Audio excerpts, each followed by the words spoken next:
تاریخ گواہ ہے کہ جو بادشاہ اپنی رعایا کے ساتھ انصاف نہیں کرتے ان کی سلطنتیں مٹی میں مل جاتی ہیں، لیکن تاریخ میں کچھ ایسے حکمران بھی گزرے ہیں جن کے انصاف کی مثالیں رہتی دنیا تک قائم رہیں گی۔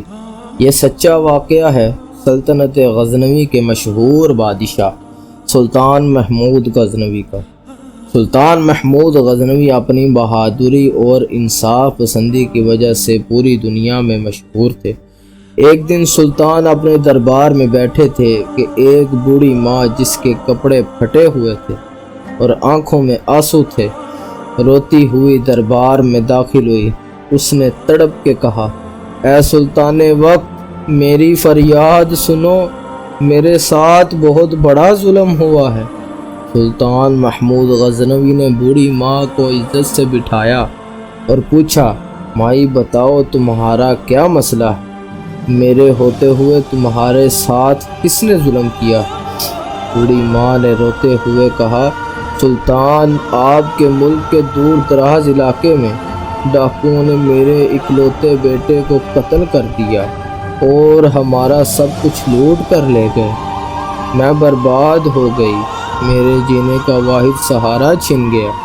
سلطان محمود غزنوی نے افسوس کا اظہار کیا اور کہا، مائی، مجھے تمہارے بیٹے کے قتل کا بہت افسوس ہے، لیکن وہ علاقہ دارالحکومت سے بہت دور ہے، وہاں تک میرا پہنچنا بہت مشکل ہے اور وہاں ڈاکوؤں پر قابو پانا میرے بس میں نہیں۔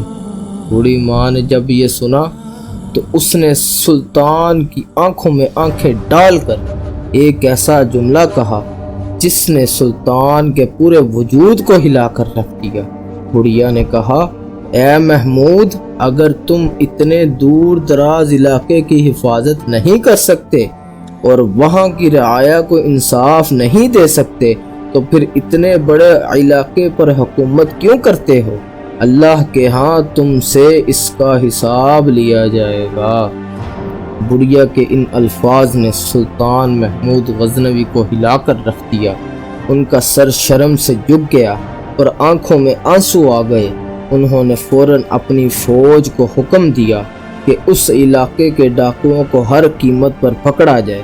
چند ہی دنوں میں تمام ڈاکو پکڑے گئے، انہیں عبرت ناک سزا دی گئی اور سلطان نے اس بوڑھی ماں کے لیے شاہی خزانے سے مستقل وظیفہ مقرر کر دیا اور اس سے معافی مانگی۔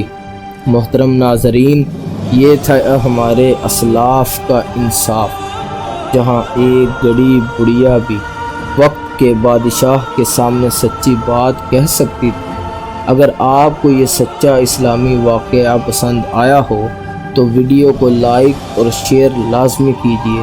مزید ایسی تاریخی اور سبق آموز ویڈیو کے لیے ہمارے چینل کو سبسکرائب کیجیے۔ اللہ حافظ، دعاؤں میں یاد رکھیے گا۔ اللہ حافظ۔